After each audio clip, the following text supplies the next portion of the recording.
Today I'm going to be going for the Platinum Trophy on LEGO Harry Potter Years 1 to 4. In the comments of one of my last videos, someone suggested doing a LEGO game, and I thought Harry Potter was a good place to start. I always loved LEGO Star Wars games growing up, and I never really played any of the other ones. I already have the Platinum for the Skywalker Saga, and unfortunately the Complete Saga doesn't have a Platinum Trophy. I can only dream that someday they'll add it. If this video gets a good response, then I'll certainly be looking into doing Years 5 to 7. But for now, join me as I enter the LEGO Wizarding World. I'm off to the leaky cauldron for a few butterbeers if you need me. I'll meet you when you're all done. So my first step to getting the Platinum for LEGO Harry Potter was for completing the story. You get one trophy for completing each year, which obviously equates to each film.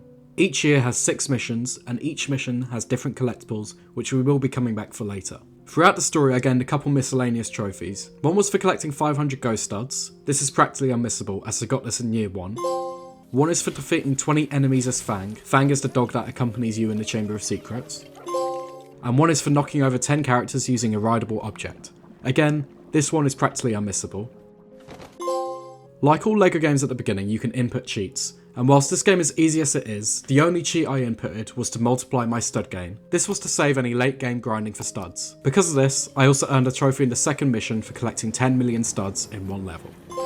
So now that the miscellaneous trophies are out the way, let's show the story related ones. The Philosopher's Stone. Collect the keys, play chess, kill Quirrell / Voldemort. Junior. Complete year 1 story levels. The Chamber of Secrets. Enter the chamber, kill Tom Riddle / Voldemort, kill the Basilisk. Senior. The Prisoner of Azkaban. Kill Death Eaters, free Sirius Black. Prefect. Prisoner of Azkaban is done. And finally, the Goblet of Fire. Take the dragon egg, go for a swim, win the Goblet of Fire, kill Voldemort. Head boy! That's the end of the Goblet of Fire. That was a short one, it's actually really enjoyable. And story complete for completing all story levels in all 4 years. Oh dear. Poor Cedric. After completing the story, I bought some extra gold bricks from one of the shops, and I was sat at 45.9% completion. The next task was to get all mission related collectibles. In each level, there are 4 house crests. Collecting all of these in each year nets you a trophy. There's 1 student in peril, 3 character tokens, and a true wizard on each level. You get a true wizard for collecting a certain amount of studs in each level. At this point, due to the stud boost, I had 23 out of 24 true wizards. And this, of course, was for the very first level, so that's exactly what I went to do next. There we go, stud magnet. In the missions, to get all collectibles, you'll need to use a number of different character abilities to get them all. These include Hagrid for pulling heavy things, Griphook the Goblin for unlocking safes, and one of the most important ones, using dark magic. The easiest dark magic user we can get is Lucius Malfoy, who can be found in the Chamber of Secrets mission, Follow the Spiders. Whilst here, I knocked out a trophy called Arachnophobic for killing 20 spiders with Ron. Wait, spiders? Why couldn't it be follow the butterflies? From here, I completed every level again, and I made sure to pick up every single collectible I could. At the end of each year, I got a trophy for collecting all crests in that year.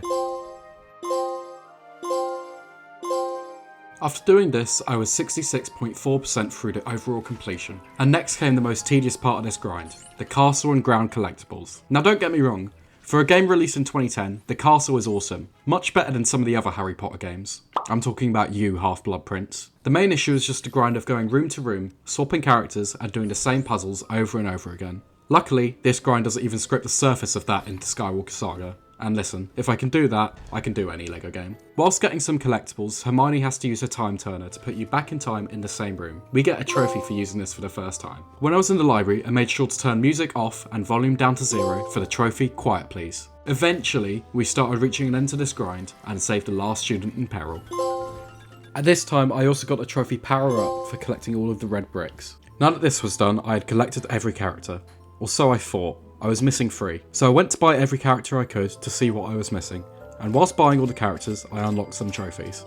Quidditch Team for buying the whole Gryffindor Quidditch team, Wonderful Weasleys for buying the entire Weasley family, and Animagus for buying all animals and creatures. From here, I found the last 3 character tokens I was missing, and somehow one of them was Ron. Ron was, believe it or not, in the first room of the game. Hey pal, you just blowing from Stupid Town? So with that character token obtained, I was onto the last few collectibles. These were the gold bricks. At this point, I had 190 out of 200, and the last 10 were all found in the bonus levels located in Gringotts Vault. There are these builder levels which are all quite easy and short, and they net you this trophy building blocks for completing all 4. The actual bonus levels were all short, but they were just a bit boring. Unfortunately, at this point my mic was rather screwed, as the gain had been set to the maximum, so I sounded like a screaming robot. So let me try recreate what I said. Oh, I don't believe it. Oh, thank God for that. Oh, the bonus level is yours.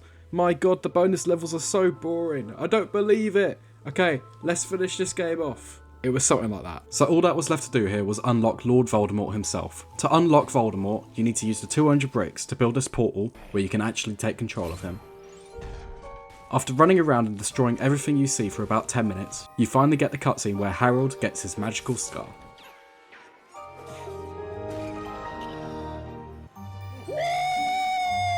Yeah, baby! That's what I've been waiting for. That's what it's all about. Woo! So now that I had unlocked Voldemort, all I had to do was go and buy him.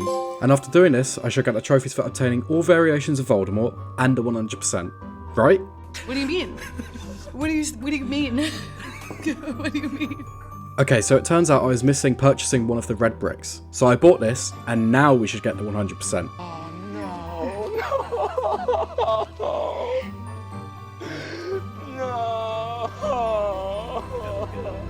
After leaving the room in disbelief, it was finally done. I had got the trophy for 100%ing the game. Thank God. And now we came to the last step. My favourite step, Miscellaneous Cleanup. So all we had to do was go from mission to mission and run around Hogwarts getting the character and spell-based trophies. The first one I got was for defeating Quirrell in the Philosopher's Stone as Voldemort. Next were 2 quick ones in a row, as I scared 20 students in a row with a ghost character, and then froze 20 students using Glacius. Believe it or not, it's rare for a LEGO game, but there's actually a speedrun trophy where you have to speedrun the first Quidditch mission within 5 minutes. Luckily, you can do it in about 2. In the final mission of the Philosopher's Stone, there's 5 Devil Snare plants in a row, and this was the perfect place to get the trophy Lumos Solemn for defeating 50 of these plants. I only had to play the beginning of this mission twice to get this. In another Philosopher's Stone mission related trophy, we have to defeat the troll with Quirrell. This is pretty cool because obviously in the film, Quirrell is the one who brings the troll to Hogwarts in the first place. On the same lines of altering the timeline, the trophy role reversal requires us to defeat Harry as Voldemort in the graveyard. This can be a little confusing as we need to have both characters as playable options and then attack our co-partner. Harry Potter is dead! The penultimate trophy, Muggle Trouble, required me to defeat 10 enemies with a Muggle character, and what better character to use than Dudley Dursley. That leaves us with only 1 trophy left, and I don't really know why I left this for last, but all we had to do was get in a barrel as Snape, for the trophy, Solid Snape. And of course, this meant the platinum. True wizard. So if you enjoyed this video, don't forget to like and subscribe. Like I said, if this video does well, I'll do years 5 to 7. So leave a comment letting me know about that, and I'll see you in the next one.